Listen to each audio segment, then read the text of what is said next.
Donc, il faut savoir qu'il existe certains virus qui peuvent participer au développement de ces lymphomes, comme le VIH et le BV, c'est-à-dire c'est l'Epstein-Barr virus, et l'Helicobacter pylori au niveau gastrique. Également, d'autres facteurs de risque, ce sont les pesticides. Vous m'entendez? Vous voyez l'écran? Oui, madame. OK. Oui. Donc, la classification de ces lymphomes se base sur plusieurs critères. Donc, on a premièrement l'architecture, c'est-à-dire l'architecture de la tumeur. Elle peut être nodulaire, c'est-à-dire faite de nodules de taille variable, pseudonodulaire ou diffuse. Un autre critère, c'est la cytologie, c'est-à-dire la taille de la cellule ou la taille des lymphocytes tumoraux.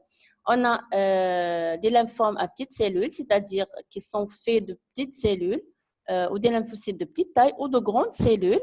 On dit que les lymphomes sont faits de grandes cellules quand la taille des lymphocytes tumoraux dépasse 2 fois la taille des lymphocytes normales. Bien sûr, avec des atypies nucléaires, puisque c'est une tumeur maligne. Un autre critère de classification de ces lymphomes non-Hodgkiniens, c'est le phénotype, c'est-à-dire le type B ou T des lymphocytes.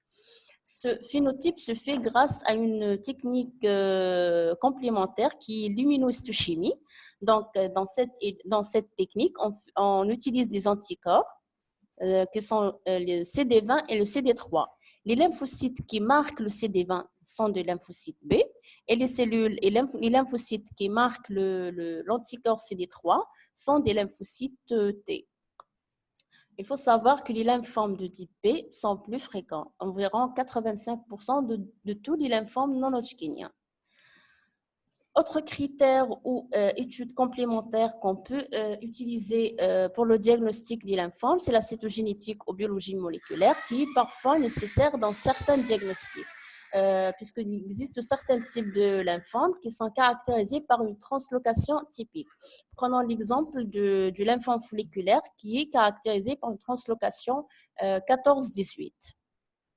Donc, c'est une translocation qui est constante et typique de ce type de lymphome. Et enfin, on a la localisation de la tumeur.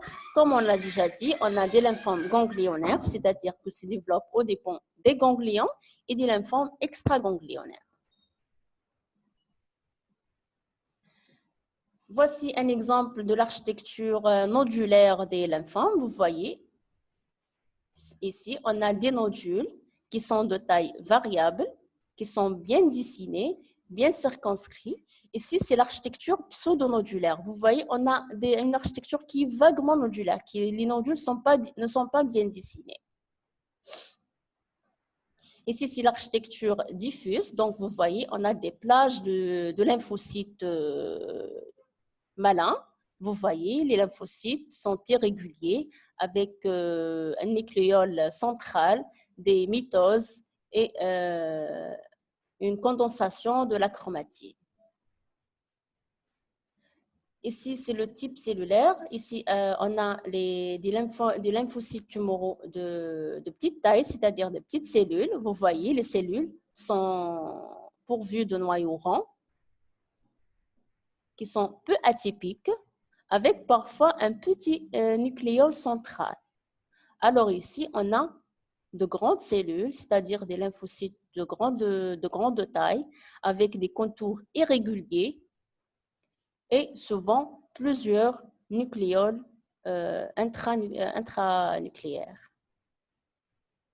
Donc, c'est ça l'aspect de grandes cellules et c'est ça l'aspect de petites cellules. Donc, le but de cette classification, c'est de différencier deux grands groupes ou deux grands types de lymphomes. Bien sûr, c'est en fonction de leur pronostic. Donc, on a les lymphomes indolents et les lymphomes agressifs. On va commencer par les lymphomes indolents qui sont caractérisés par une évolution très lente, parfois sur plusieurs années, jusqu'à 20 ans parfois. Mais il faut savoir que ces lymphomes indolents finissent par se transformer en lymphomes agressifs. Bien sûr, au début, ils ont une évolution qui est très lente et ils sont considérés comme de bons pronostics. Ces lymphomes indolents sont surtout les lymphomes à petites cellules. Donc, tous les lymphomes à petites cellules sont, bien sûr, au début, sont considérés de bons pronostics. L'exemple typique de ce groupe de lymphomes, c'est le lymphome folliculaire.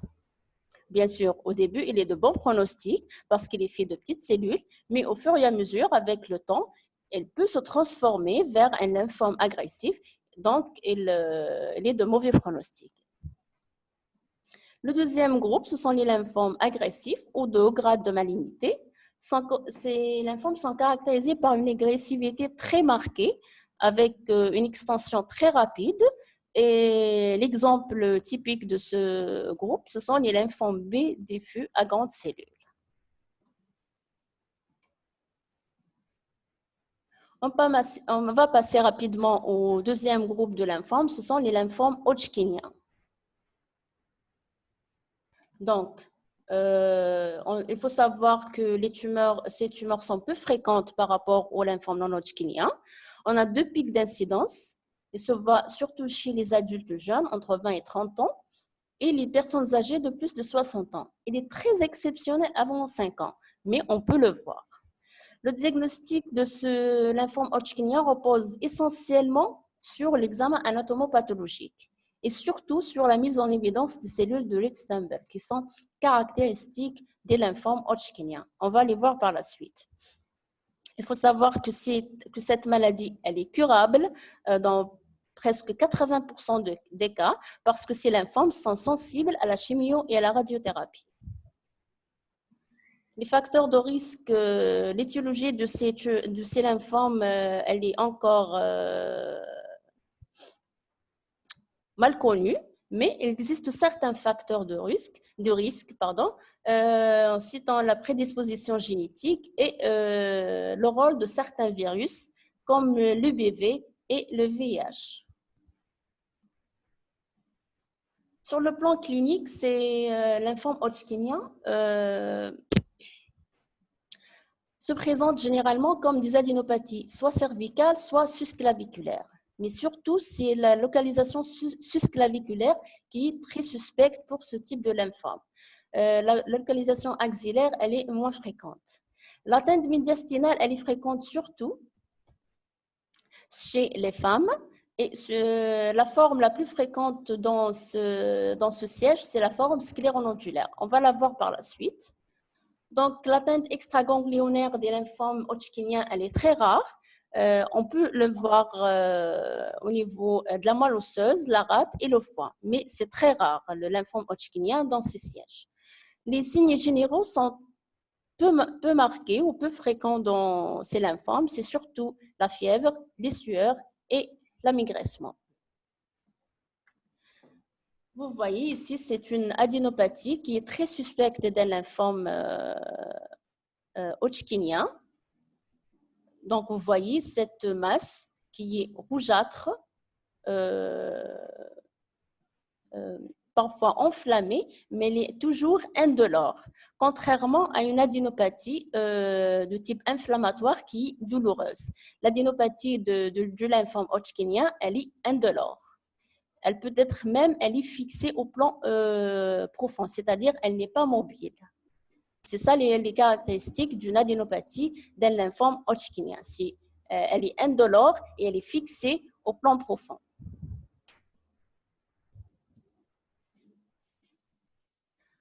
Sur le plan morphologique, les cellules tumorales de ces lymphomes, on a 2 types de cellules tumorales. On a les cellules de Lichtenberg qui sont très caractéristiques et pathognomoniques même de ce type de lymphome. Et on a les cellules d'Hodgkin. Concernant les cellules de Lichtenberg, donc ce sont les cellules volumineuses, un noyau bilobé, c'est-à-dire qui est fait de 2 lobes, et chaque lobe est nucléolé, réalisant ce qu'on appelle image au miroir ou image en œil de hibou. Alors que les cellules de Hodgkin ont des aspects morphologiques variables. On va les voir par la suite.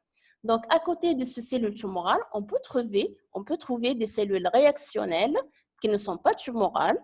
On peut trouver donc des lymphocytes, des polynucléaires éosinophiles, neutrophiles, des histiocytes, etc. Parfois, on peut trouver des foyers de nécrose.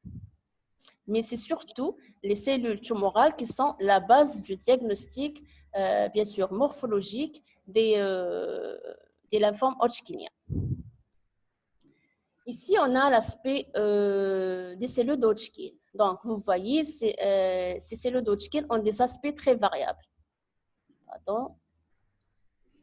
Ici, on a des cellules qui sont de grande taille, présentent un seul noyau avec un nucléole central. Parfois, elle est faite de 2 noyaux nucléolés. Ici, la cellule d'Hodgkin, elle est de grande taille avec un cytoplasme rétracté, comme vous le voyez, clair, avec un noyau central irrégulier et nucléolé. Ici, toujours un aspect d'une cellule d'Hodgkin. Donc, vous voyez ici, le noyau est multilobé, il est fait de plusieurs lobes avec une chromatine qui est condensée, toujours ces aspects de cellules d'Hodgkin. Donc, l'aspect de cellules d'Hodgkin, l'aspect morphologique, il est très variable. Alors, la cellule de Lichtenberg, elle a un aspect très caractéristique. Donc, comme vous le voyez, un noyau qui est bilobé, donc il est fait de 2 lobes, et chaque lobe contient un nucléole. Donc, réalisons aspect de image en miroir ou œil de hibou. Toujours, vous voyez, cette cellule de Lichtenberg avec cette image caractéristique. Toujours. Donc, l'aspect histologique ou morphologique de cellule de Lichtenberg, il est caractéristique.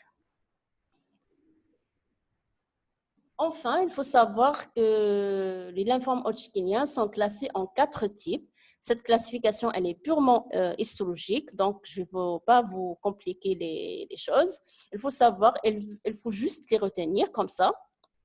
Donc, le type 1, il est dit à prédominance lymphocytaire, c'est-à-dire dans ce type, les cellules tumorales sont très rares. C'est pour ça qu'on dit prédominance lymphocytaire.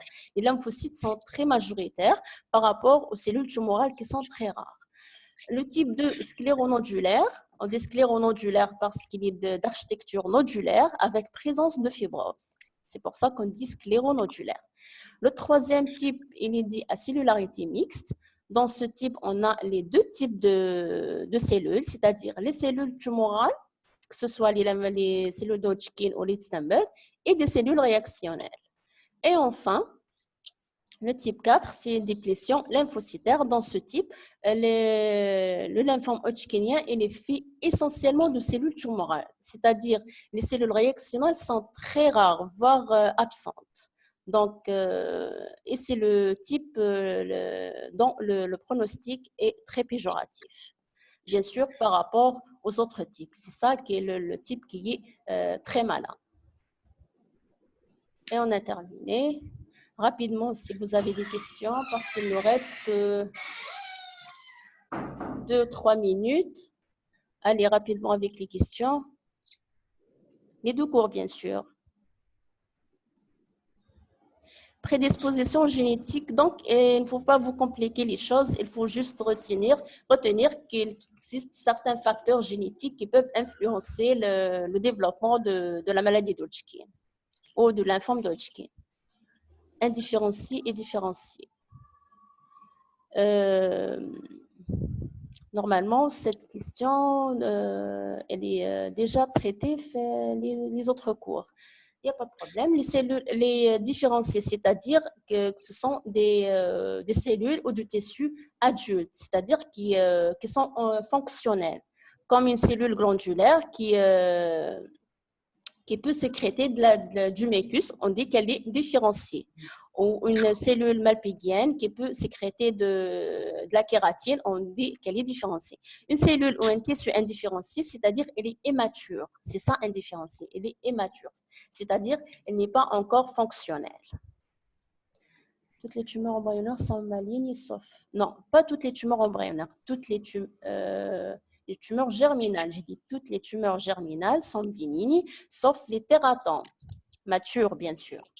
Et les tératomes matures sont considérés comme malins dans une seule exception. Et je vais vous montrer la diapo. Comme ça, vous allez retenir mieux.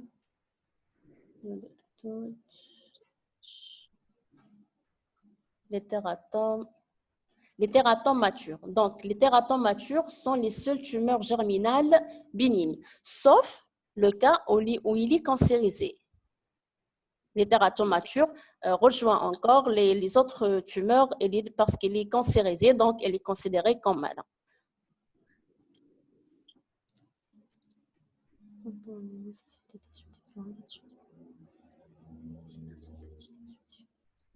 Tissus différenciés, c'est-à-dire des tissus matures, des tissus fonctionnels. C'est ça, tissu différencié. Alors qu'un tissu immature, il est encore non fonctionnel. C'est ça l'immature. L'abréviation LNH, c'est lymphome non hodgkinien.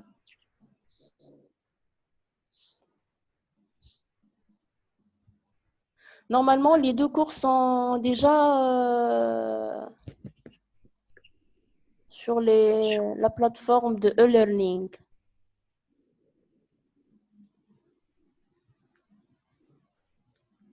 Oui, l'HP et l'EBV, EBV et pas EPV, c'est Epstein-Barr virus, sont considérés comme des facteurs de risque pour les lymphomes. Oui. D'autres questions?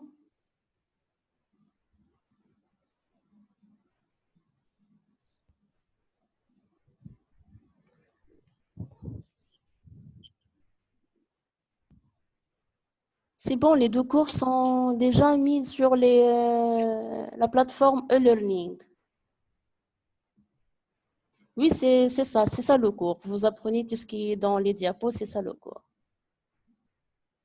Normalement, la séance, elle est enregistrée. Donc, vous voyez avec l'administration comment ils peuvent vous diffuser cet enregistrement. Allez, au revoir et bon courage.